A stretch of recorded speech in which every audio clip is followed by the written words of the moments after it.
ये जो सरकार है, ये जो कल कर रही थी वही आज कर रहे हैं। ये राज कर रहे थे, ये राज कर रहे हैं। और मैं कहता हूँ छात्रों से, ये खुद जुगनुओं के झुंड से दिनमान मांगते हो, इन जुगनुओं के झुंड से दिनमान मांगते हो, जो खुद पाताल निवासी हैं उनसे उत्थान मांगते हो। ये काल की हुकार है, ये समय की हुकार है। संघर्ष को गुनो तुम, यदि स्वर्ग चाहते हो तो मौत को चुनो तुम। नज़र सब आता है, लेकिन वही है ना कि एसी के कमरे में बैठ जाओगे तो तुम्हें 50 डिग्री टेम्परेचर का एहसास कहाँ होगा। आपकी एजेंसियां इसका मतलब फेल है तो आपको इस्तीफा देना चाहिए। मैं तो कहता हूँ घर बैठ जाइए। पेपर देते वक्त ही हम लोग के अंदर बहुत निराशा थी कि जिस तरह की व्यवस्था हमारे सेंटर पे है, ऐसे तो 25 लाख से ऊपर बच्चे नेट का एग्जाम दे रहे हैं, तो बहुत खराब कुछ ना कुछ शायद सामने आने वाला है। तैयारी कर रहे थे, इतने कोचिंग कर रहे थे, तैयारी कर रहे थे, उनकी जो मेहनत थी पूरी मेहनत पर पानी फेर दिया इस सरकार ने। नकल करके लोग पेपर लीक हो जाएगा, इस टाइप के लोग जाएंगे तो कैसे हमारे आने वाले कल को पढ़ाएंगे? नहीं पढ़ाएंगे। अभी देश में नीट एग्जाम को लेकर हंगामा थमा ही नहीं था। उसके बाद यूजीसी नेट का पेपर कैंसिल होने के बाद छात्र जो है आंदोलित हो गए हैं। इसको लेकर लखनऊ यूनिवर्सिटी के गेट नंबर 1 पर भी एक जोरदार प्रदर्शन हुआ, जिसके बाद प्रदर्शनकारी जो छात्र थे उनको लेकर पुलिस इको गार्डन पहुंची। हमारे साथ वही छात्र मौजूद हैं, इनसे बात करने की कोशिश करते हैं, उनकी मनोदशा जानने की कोशिश करेंगे कि आखिर ये लगातार जो पेपर लीक हो रहे हैं, अनियमितताएं आ रही हैं, उनसे इनके ऊपर क्या प्रभाव पड़ रहा है। आप लोगों ने आज प्रोटेस्ट किया, क्या पूरा मामला था, किस मामले को लेकर प्रोटेस्ट किया? देखिए, अभी कल रात में जानकारी मिली कि ये जो नेट जेआरएफ का पेपर होना था वो लीक हो चुका है। और लाखों छात्र जो है, जिन्हें इतने महीनों से जो तैयारी कर रहे थे, इतने कोचिंग कर रहे थे, तैयारी कर रहे थे, उनकी जो मेहनत थी पूरी मेहनत पर पानी फेर दिया इस सरकार ने। और कहीं ना कहीं और आज सरकार इसकी जिम्मेदारी भी नहीं दे रही है। आरोप लगा रही है कि विपक्ष में पहले भी ऐसा ही होता रहा है और आज भी ऐसा हो रहा है, तो क्या बड़ी बात है।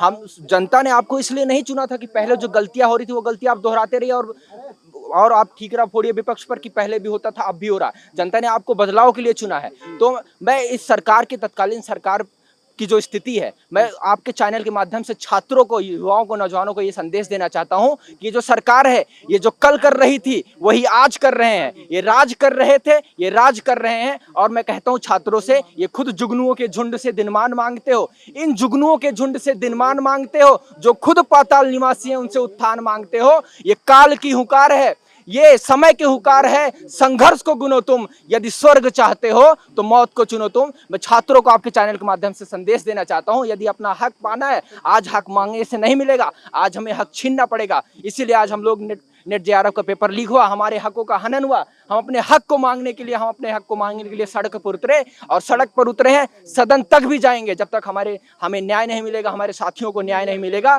फिर से परीक्षा नहीं कराई जाएगी, ये धांधली बंद नहीं होगी, तब तक ये प्रदर्शन चलता रहेगा और सड़क से लेकर सदन तक हम प्रदर्शन करते रहेंगे। और छात्रों को, नौजवानों को मेरा एक ही संदेश है कि अब हक मांगना नहीं, अब हक छीनना पड़ेगा। अब संघर्ष को चुनना पड़ेगा, तभी हमारे इस धांधली से छुटकारा मिलेगा। संघर्ष को चुनना पड़ेगा। सरकार ने हालांकि इसमें सीबीआई जांच के आदेश दिए हैं, लेकिन एक चीज और है, लगातार इस तरीके की चीजें सामने आ रही हैं। पहले नीट था, अब नेट जेआरएफ था। मैं वही आपको बताना चाहता हूँ, ये सरकार न हमें कोई अच्छा टीचर देना चाहती है, हमारे नौजवान जो हैं इनको भविष्य में पढ़ने नहीं देना चाहती है। जब बताइए यूजीसी नेट करके, नकल करके लोग पेपर लीक हो जाएगा, इस टाइप के लोग जाएंगे तो कैसे हमारे आने वाले कल को पढ़ाएंगे? नहीं पढ़ाएंगे। भाई अच्छा बताइए, यूजीसी नेट का हुआ पेपर, ठीक, नीट का हुआ, ये हमें अच्छी स्वास्थ्य नहीं देना चाहते। जब यूजीसी नेट का पेपर लीक हो जाएगा तो जो लीक नकल करके जाएगा वो क्या हमें दवा देगा? क्या पढ़ के जाएगा? बताओ। हमें ना अच्छी पढ़ाई देना चाहते हैं हमारे आने वाले कल को, ना हमें स्वास्थ्य की सुविधा देना चाहते हैं, ना हमें सुरक्षा देना चाहते हैं। यूपी पुलिस का भी पेपर लीक हुआ था, तो हमें कुछ नहीं देना चाहते। सिर्फ हर पेपर लीक हो जा रहा है, पता नहीं कैसी सरकार चल रही है, हर पेपर लीक हो जा रहा है। और सबसे बड़ी चीज ये है कि हर चुनाव में, जैसे ही चुनाव आएगा, रोजगार, पारदर्शिता के साथ एग्जाम कराने, ये सबसे बड़ा मुद्दा होता है। लेकिन कहाँ ये सरकारें कहाँ फेल हो जाती हैं? नजर तो उनको भी आता होगा। नज़र सब आता है, लेकिन वही है ना कि एसी के कमरे में बैठ जाओगे तो तुम्हें 50 डिग्री टेम्परेचर का एहसास कहाँ होगा। हमें पूछो, मैं खुद एनटीए का अभ्यर्थी हूँ, मैं पेपर दे के आया था। ऐसे 50 डिग्री टेम्परेचर में मैं खुद पैसे लगा के और अपना इतनी गर्मी में पेपर देने गया। मेरा सर दर्द कर रहा था जब पेपर कर रहा था। कितनी मेहनत से एक बच्चा, और एक पेपर के पीछे सिर्फ पेपर देना नहीं होता, कितने दिन से पढ़ता है, फॉर्म डालता है, कैसे पैसों का अरेंजमेंट होता है, पूरा एक प्रोसेस है। वो घर से फोन आता है, बेटा कैसा पेपर हुआ, इस बार निकल जाएगा ना, पीएचडी में एडमिशन मिल जाएगा कि घर वापस आ जाओगे। छात्रों के साथ साथ माता-पिता की भी मेहनत, पूरा परिवार एक परेशान रहता है। और ये लोग एसी रूम में बैठ के कह देते हैं कि हमने संकेतों के आधार पर पेपर लीक कर दिया। अब ये बताइए, आपकी एजेंसियां कहाँ हैं कि आपको पता ही नहीं है कि पेपर लीक हो रहा है?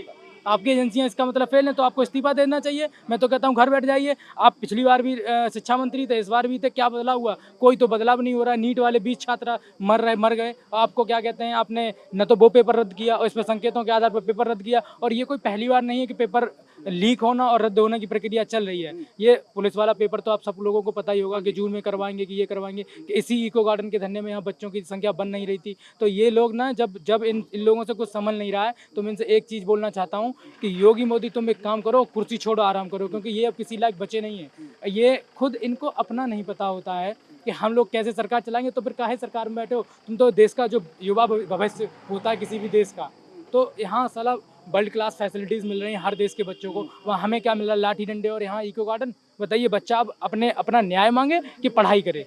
बिल्कुल सीधी सी बात है। ये तो ये सरकार विफल है। सीधा सवाल है कि स्टूडेंट्स पढ़ाई करें कि न्याय के लिए भटकते रहें।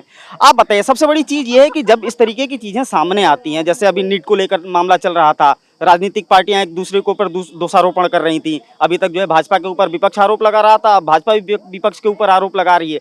लेकिन इससे इतर मैं ये समझना चाहता हूँ कि एक छात्र की मनोदशा, क्योंकि आप लोग जब पेपर देने जाते हैं, पूरी तैयारी के साथ जाते हैं, पेपर दे लेते हैं, उसके बाद जब ये सूचना आती है कि पेपर को कैंसिल कर दिया गया है, क्या बीतती है एक छात्र पे? बिल्कुल, ये एक तरह से असंतोषजनक बात है, क्योंकि आप देख लीजिए कि जो पेपर हैं ब्रॉड लेवल के पेपर हैं। नीट आप देख लीजिए नेशनल लेवल पे कराया जाता है। लगातार एक साल में एक पिलर जो बना होता है कि एक साल में कोई पेपर जो ब्रॉड लेवल का होता है उसको निकालना मुश्किल होता है। और आप फीस देख लीजिए, एक साल की फ़ीस 2 लाख रुपए, 4 लाख रुपए, 5 लाख रुपए। एक परिवार सोचिए 5 लाख रुपए जब फीस दे रहा है और अचानक में उसको पता चलेगा कि पेपर लीक हो गया, तो उसके ऊपर क्या बीतेगी? आप देख लीजिए इस तरीके से मानसिक जो तनाव है उसको लेके कितने छात्र आत्महत्या कर रहे हैं। आप यहीं देख लीजिए, यूपी पुलिस का पेपर लीक हुआ। उत्तर प्रदेश लेवल छोड़िए, नेशनल लेवल तक के पेपर इतने उच्च स्तर से लीक हो रहे हैं कि इसका कोई नामो निशान नहीं है। आप देखिए यही जो 98 जीआरएफ का पेपर लीक हुआ, इसकी एक तो मैं ये सोचना चाहूँगा कि जो पेपर लीक होता है, पेपर बनते समय ही ये पेपर लीक हो जाता है, क्योंकि जहाँ सेंटर पे जाते हैं इतनी तगड़ी चेकिंग होती है, वहाँ पे सारी सुरक्षाएं रहती हैं। तो ये एक तरह से देखा जा रहा है कि जो पेपर लीक होता है, मौजूदा जहाँ पेपर बन रहे होते हैं, ये इन लोगों की सेटिंग रहती है। जो धांधली रहते हैं, जो धोखाधड़ी वाले लोग रहते हैं, वहीं से अपना सेट रहते हैं। और ये मौजूदा जो सरकार के अंदर शामिल रहते हैं, वही लोग ये पेपर लीक कराते हैं। और ये जो पिलर बना हुआ है ना भारतीय जनता पार्टी का पेपर लीक का, मुझे लगता है कि जब तक ये मौजूदा सरकार रहेगी तब तक ये पिलर लगातार जारी रहेगा। आप देख लीजिए, यूपी पुलिस का पिलर वही रहा, नीट का पिलर वही रहा, आरओ का पिलर वही रहा, अभी नेट जीआरएफ का भी पेपर हुआ, यूपीएससी तक का भी पेपर बताया जा रहा है कि लीक होने वाला है। लेकिन उसको इतने उच्च तरह से उसको शांत कर दिया गया, क्योंकि उसमें उतना बड़ा घोटाला हुआ है कि ये लोग सामने जाहिर नहीं कर पाएंगे। इतना पैसा ये लोग खा के बैठे हैं। और ये जो सोच रहे हैं कि हम शांत हो जाएंगे, छात्र इसी तरह पेपर देंगे, पेपर लीक हो जाएगा, छात्र शांति से फिर से पेपर देंगे, लेकिन ये मामला अब इतनी तरीके से शांत नहीं होने वाला। आगे ये जाके एक बड़ा क्रोध का रूप लेगा। बिल्कुल, मज़ेदार चीज़ तो यही है कि सरकारें इस मुद्दे को उठाकर, इस मुद्दे का झंडा उठाकर लगातार सत्ता में आती रही हैं, लेकिन स्थिति जो है उसको क्या बयां किया जाए, आप सामने देखिए। सबसे बड़ी चीज़ ये है कि आपने पेपर दिया था नीट का, कैसा गया पेपर? पेपर हमारा ठीक गया था, पेपर अच्छा गया था, कॉन्फिडेंट थे। लेकिन जैसे हम लोग वहाँ पहुँचे, इससे पहले बार भी हम लोगों ने अपना नेट का अटेम्प्ट दिया था। जो व्यवस्था थी ऑनलाइन मोड में कि आप जाते हैं तो आपका बाकायदा फ़ोटो स्कैन किया जाता है, आपके फिंगरप्रिंट्स लिए जाते हैं, देखा जाता है पूरी व्यवस्था ठीक है कि नहीं। ऑनलाइन में एक अलग व्यवस्था थी, लेकिन इस बार की जो व्यवस्था थी, एक तो सेंटर शहर से एकदम कोसों दूर रखा गया।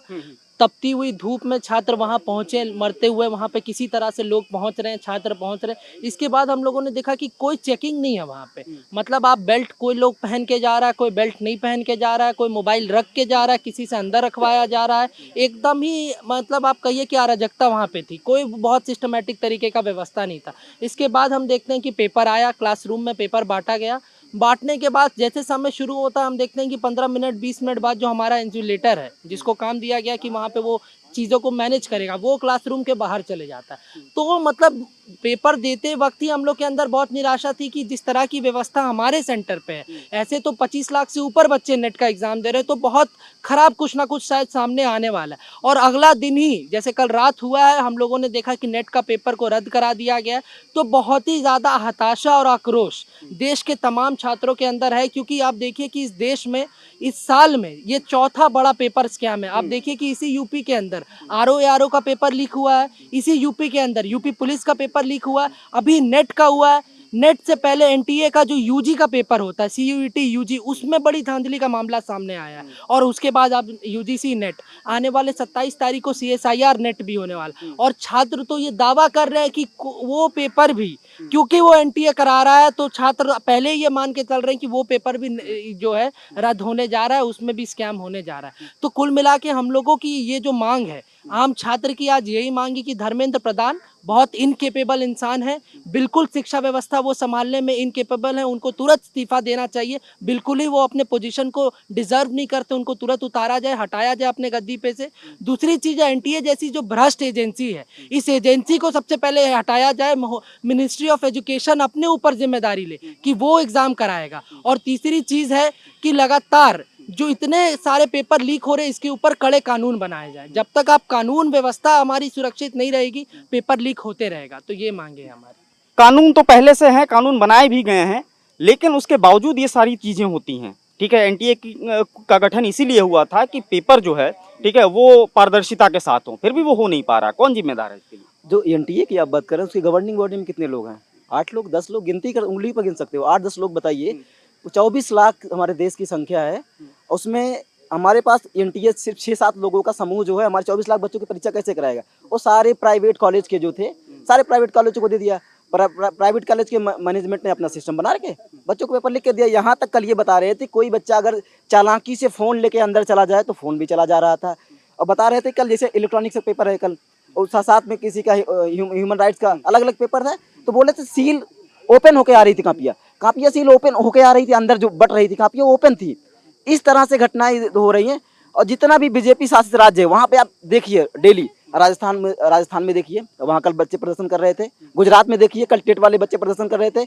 वहाँ पे एनडीए की सरकार है बिहार में बच्चे प्रदर्शन कर रहे थे। नीट का 24 लाख बच्चों का पहले से ही प्रदर्शन चल रहा था, आज देखिए नेट का प्रदर्शन चल रहा है। इस समय देश में जितना भाजपा शासित राज्य हैं, सब जगह कानून की कोई कमी नहीं। कल योगी जी ने बोला कि नया कानून लगाए, इम्प्लीमेंट कौन करेगा? इम्प्लीमेंट तो यही लोग करेंगे, यही पुलिस, यही प्रशासन तो इम्प्लीमेंट करेगी। और पुलिस के भी हाथ में नहीं है यहाँ पे, तो प्राइवेट सेक्टर के हाथ में, ये थर्ड पार्टी करा रही है। तो कैसे आप भरोसा करते हैं कि प्राइवेट कॉलेज के संचालक जो हैं आपका सही से पेपर कराएंगे? जो अवध यूनिवर्सिटी में पता लगता है पूरा कॉलेज डिबार हो रहा है, उन्हीं डिबार कॉलेजों को आप सेंटर दे रहे हैं। तो कैसे आप भरोसा करते हैं कि वो कॉलेज आपका सही से कराएंगे? इसके पहले जो सीबीएसई कराता था, सीबीएसई के पास अपने कॉलेज है, वो अपने कॉलेजों का मैनेजमेंट करता था, अपने कॉलेजों में पेपर कराता था। खुद की मैन पावर है, खुद का रिसोर्स है। लेकिन एनटीए के पास कोई रिसोर्स नहीं, बस एक थोपी गई एजेंसी है कि हम बहुत अच्छा करेंगे। कोई बात आती है, मोदी जी नया सिगुफा ला देते हैं, नहीं ये गड़बड़ हो रहा है, ये ला देंगे। जैसे मोदी योगी कह रहे नौकरी नहीं है, पेट ला दे रहे हैं। पेट के बाद कहेंगे इतनी कटाप लाएंगे, इस कटाप के बाद ये कटाप लाएंगे। नए नए रेगुलेशन ला के बच्चों को उलझाए रहेंगे, ना तो नौकरी दे रही, ना कुछ करना, बस पेपर लीक कराने। और यूपीएससी के पेपर की लीक की बात करा रहे हैं। यूपीएससी जानते हैं, जिस विचारधारा के उनका यूपीएससी क्लियर नहीं है, तो उन्होंने लेटरल एंट्री का प्रावधान ला दिया कि हमारा यूपीएससी नहीं क्लियर होगा तो किसी कंपनी का मैनेजर बनेंगे, उठा के लाके हम यूपीएससी से यहाँ आईएएस बना देंगे। तो ऐसी व्यवस्थाएं कर रहे हैं। अब क्या किया जाए? देश में छात्र एकदम पढ़ता था। हम जिस हॉस्टल में रहते हैं वहाँ करीब बता रहे 8 बच्चे लिटरली रो रहे थे। उनके घर वाले फ़ोन करके बोल रहे हैं पढ़ाई लिखाई नहीं करोगे तो ऐसे ही होगा। कल तक बोल रहे कि पेपर अच्छा गया है तो ठीक है, उसके बाद जब पेपर नहीं हो गया तो बच्चे रो रहे हैं। अब क्या किया जाए बताइए? उन बच्चों की पीड़ा कौन समझेगा? कोई समझने को तैयार नहीं। धर्मेंद्र प्रधान जी को एक ऑर्डर निकालना है, आज के बाद जो है परीक्षा कैंसिल होगी। लेकिन जो 9 लाख बच्चे हैं उनके परिवार वालों पे क्या बीती होगी? अब यूजीसी नेट की तैयारी कौन करता है? अच्छा, यही धर्मेंद्र प्रधान यूजीसी नेट का एग्जाम कैंसिल कर देते हैं एक दिन बाद ही। नेट के लिए जब बात आती है तो मानने के लिए तैयार नहीं होते कि पेपर लीक हो रहा है। वहीं बिहार में जो है सीधे तौर पे जो जिस बच्चे को पेपर मिला था वो सीधे तौर पे उसने गवाही दी है कि मुझे एक दिन पहले पेपर मिल गया। भाजपा सरकार के साथ यही तो एरोगेंस इनको यूपी में 33 सीटों पर क्या लाया है? यही एरोगेंस था जो उनको 33 सीटों पे लाया। बच्चे प्रदर्शन कर रहे हैं, जेल भेज दो। ये उपद्रवी हैं, आंदोलनकारी हैं, आंदोलनजीवी हैं, परजीवी हैं, दुनिया भर की जीवी लगा के बच्चों को जेल में डाल रहे थे। वही गुस्सा निकला, इनकी 33 सीटें आई हैं। राज्य के इलेक्शन आ रहे हैं, जहाँ जहाँ आएंगे इनको उनकी हैसियत दिखी जाएगी। हर राज्यों में यही हो रहा है। इनका ये जो एरोगेंस है यही इनको ले डूबा है। जो 33 सीटें इनकी आई है ना, इसी हरकतों की वजह से आई हैं। बिल्कुल, कुल मिलाकर सवाल वही है कि लगातार जो ये अनियमितताएं सामने आ रही हैं, पेपर लीक की बातें सामने आ रही हैं, आखिर उसको कैसे रोका जाए? आदम गोंडवी साहब ने एक बार कहा था कि ये जो चेहरे देखिए, इन चेहरों को, ये चेहरे वो चेहरे हैं जो कि दुनिया के मौसम का मिजाज बदल सकते हैं, लेकिन आज इन चेहरों पे मायूसी देखिए। और आखिर सबसे बड़ा सवाल यह है कि इन मायूसी का जिम्मेदार कौन है? क्या वो लोग जिम्मेदार नहीं हैं जो बेरोजगारी का मुद्दा उठाकर चुनाव में तो आते हैं और उसके बाद जो है लगातार अनियमितताओं की बात करते हुए झंडा बुलंद करते हैं और पारदर्शिता की बात करते हुए राजनीति से जो है सत्ता के गलियारों तक वो पहुंचते हैं, लेकिन उसके बाद भी ये स्थिति यूं ही बनी रहती है। आखिर इसका जिम्मेदार कौन है? कैमरा पर्सन नूर आलम अंसारी के साथ मार्तन सिंह, डेली लाइन, लखनऊ।